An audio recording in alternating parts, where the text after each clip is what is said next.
All right, so today we're diving into something that I think really captured the whole country's attention.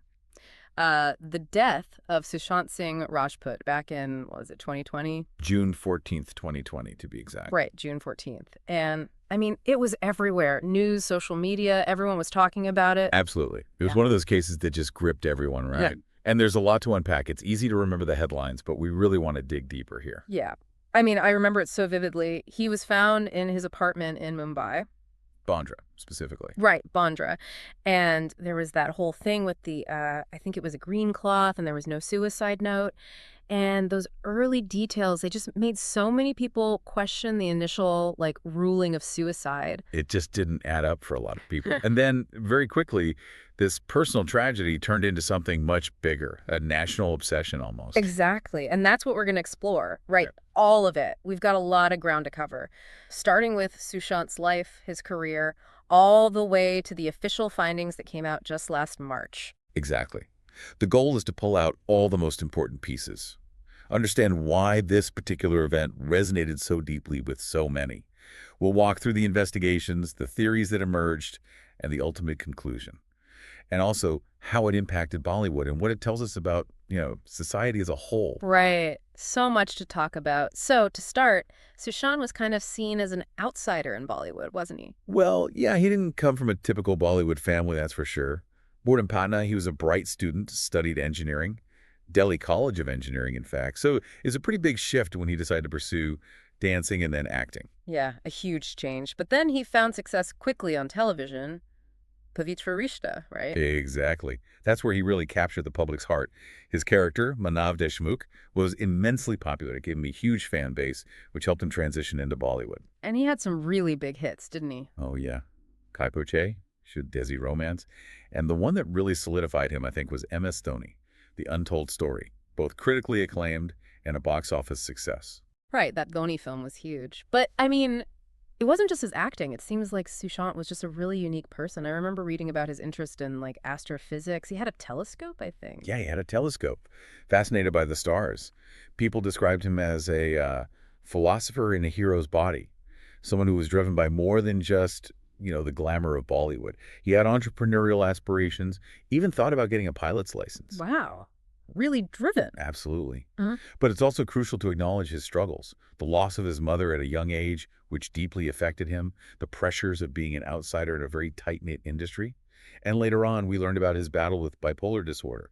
It all paints a very complex picture. It does. And then, of course, we come to June 14th, 2020. That day changed everything. Can you walk us through what we know about that day? Well, the scene at his apartment in Bandra. Those present were Siddharth Pathani, a friend, Niraj Singh, the cook, and Depesh Sawant, a staff member. His girlfriend at the time, Brad Chakraborty, had moved out on June 8th. This detail later becomes very important. Right, I remember that. His body was found hanging in his room. The room was locked from the inside. The green kurta he mentioned earlier was used. And crucially, there was no suicide note. And the Mumbai police, they responded pretty quickly, right? Yes, they did. They concluded it was suicide.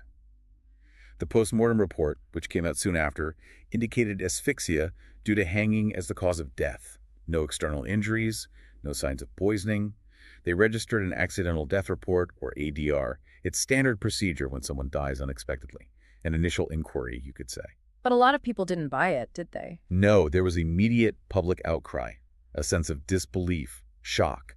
That hashtag Justice4SSR, started trending almost immediately. The lack of a suicide note, especially for someone as articulate as Sushant, fueled a lot of skepticism. It opened the door for a whole host of theories. Right, and that leads us to kind of a divide in the investigation. Mumbai police on one side and Sushant's family in Patna on the other. Why was his family so dissatisfied with the Mumbai police's handling of the case? Well, a few reasons. The missing suicide note was a big one. They felt the conclusion was too hasty, that the Mumbai police weren't exploring all the possibilities. And they also alleged that key figures, specifically Raya Chakraborty, weren't being properly investigated. And that's what led to them filing an FIR in Patna. Right, exactly. FIR stands for First Information Report. It's a formal complaint that triggers an investigation. In this FIR, they made some very serious allegations against Raya Chakraborty. Financial fraud, claiming a large sum, about 15 crore rupees, was missing from Sushant's accounts. abetment to suicide, manipulation. These are all offenses under the Indian Penal Code. And then, of course, things got really complicated with what's been called the jurisdictional battle. What exactly does that mean in this context? It basically means a dispute over who has the legal authority to investigate. When the Bihar Police arrived in Mumbai to follow up on their FIR, they met with resistance from the Mumbai Police. The Mumbai Police argued that they had jurisdiction because the incident occurred in Mumbai. Right, and it wasn't just a legal battle, was it? No, it became very political. The Bihar government was very vocal in supporting the family's demands for a thorough investigation, while the Maharashtra government defended their police force. It was a very tense situation. And eventually the Supreme Court had to step in. They did. In August of 2020, they transferred the entire case to the Central Bureau of Investigation, the CBI, to conduct a single, unified investigation. Okay, so the CBI takes over. What was their approach? What did they do differently? Well, they assembled a team of seasoned investigators. They went back to the beginning, re-examining all the existing evidence, reconstructing the scene at Sushant's apartment, analyzing the green kurta, meticulously going over everything. They also decided to get a second opinion on the postmortem report from AIIMS, the All India Institute of Medical Sciences in Delhi, to address the lingering doubts.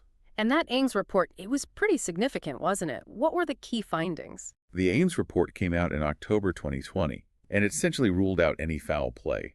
They confirmed the original findings: death by hanging, no signs of poisoning or strangulation. Their conclusions were based on the ligature marks, the fact that the hyoid bone, which is usually broken in strangulation cases, was intact, and extensive toxicology tests, which found only prescribed medication for bipolar disorder, no illicit substances. So that report basically supported the suicide ruling, making the murder theories much harder to maintain. Yeah, scientifically, it provided strong evidence for how he died, even if it couldn't explain the why. But then we had this whole other angle emerge, the drug angle, and another agency got involved, the NCB. Yeah, the Narcotics Control Bureau. It actually started with the Enforcement Directorate, the ED.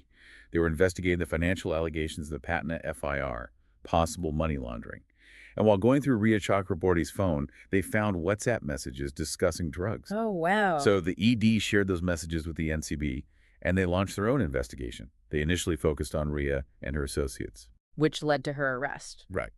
She was arrested in September 2020 under the NDPS Act, which is all about narcotics and psychotropic substances. Charges related to procuring and possibly financing drugs, but she was granted bail the next month by the Bombay High Court. The court said there wasn't enough evidence to prove she was part of some big drug cartel or had significantly financed drug trafficking. And then the NCB started questioning a bunch of other people in Bollywood. Yeah, after Ria's arrest, they questioned quite a few big names: Deepika Padukone, Shraddha Kapoor, Sarah Ali Khan, all based on messages and allegations of drug use.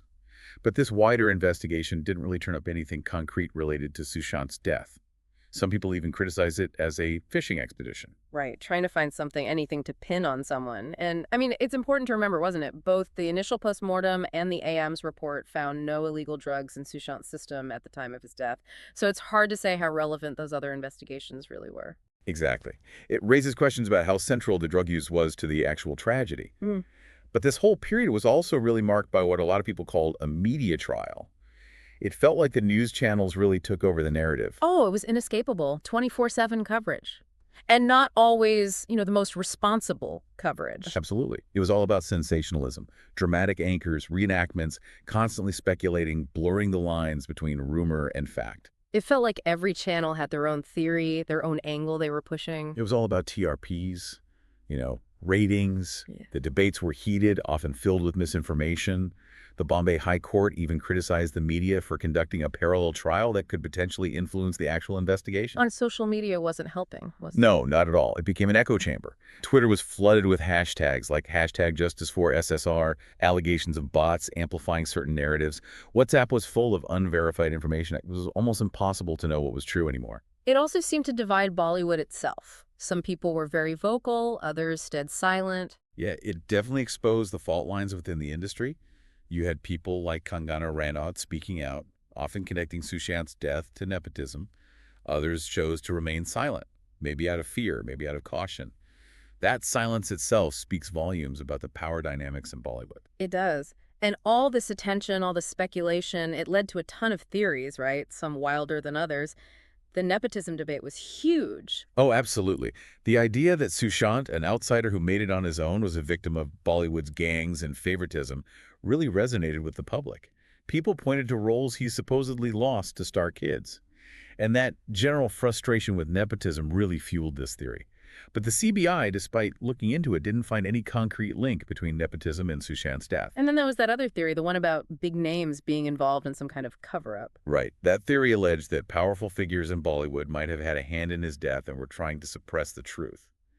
This often got linked to those rumors about a botched autopsy and that unfounded connection to Disha Salian's death. Right. And it got even more out there with the hidden hand theory, which brought politics into the mix. Yeah, the hidden hand theory suggested that political forces might have been at play, either causing Sushant's death or manipulating the investigation.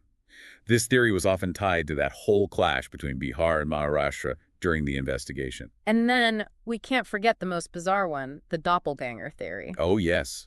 The one where Sushant was supposedly still alive and the body was someone else's. It mostly spread through social media, fueled by doctored videos and images. No credible evidence, of course. More like a refusal to accept his death. So after all these investigations, all these theories, the CBI finally issued their closure report in March of last year. What was their final verdict? Officially, they ruled out any foul play.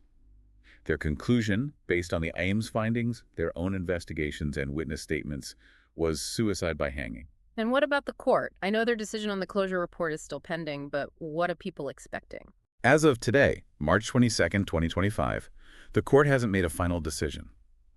But given how thorough the CBI investigation was, and the strong forensic evidence supporting their conclusion, most people expect the court to accept the report.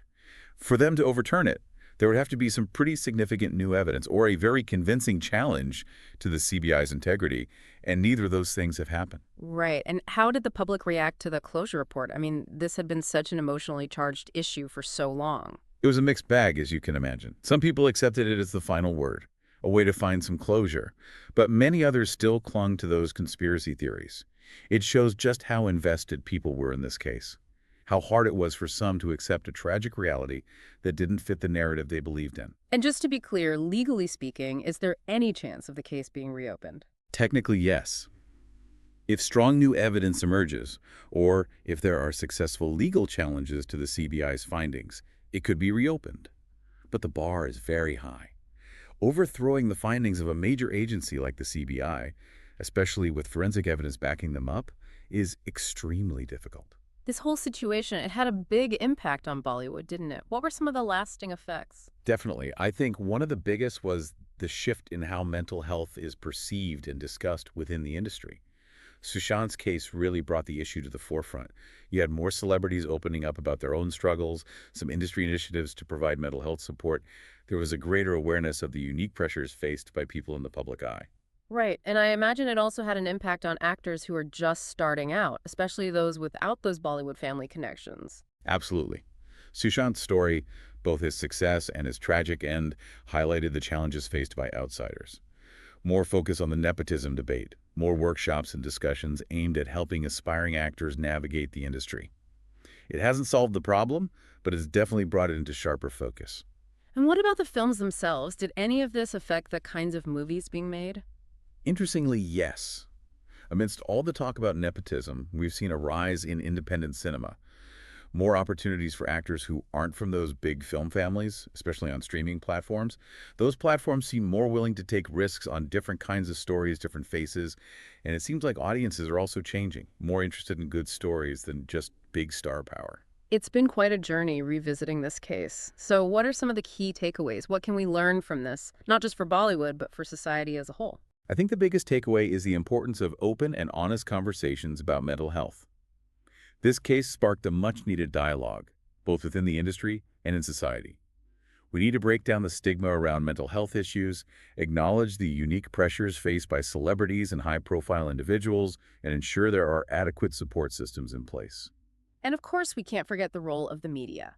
This case was a stark reminder of how powerful media narratives can be and how important responsible journalism is. Especially in sensitive situations, avoiding misinformation and sensationalism is crucial.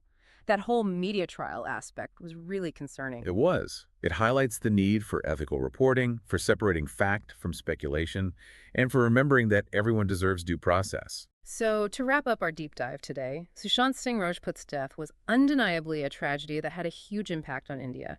It brought up so many complex issues: mental health, the power dynamics of Bollywood, the role of the media, and the public's relationship with celebrity.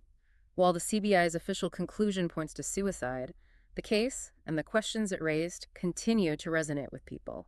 It's a story that reflects our complex relationship with grief, our desire for answers in the face of tragedy, and the power of narratives in the digital age. Sushant's personal struggles, the dynamics of the film industry, the media scrutiny, the public's emotional investment, all of these factors combine to create this phenomenon. It makes you think, doesn't it? What does all this say about India's relationship with its celebrities, its trust in the justice system, its hopes and anxieties in this ever-changing world? Was the search for the truth about Sushant also, in a way, a search for something bigger, something deeper, something for all of us to ponder, I think? Absolutely. And for those who want to delve further, I encourage you to explore the themes we've discussed: the impact of media trials, the prevalence of mental health issues in high-pressure environments, the ongoing debate about nepotism. There's so much to learn and reflect on. Thanks for joining us on this deep dive. Until next time. Take care.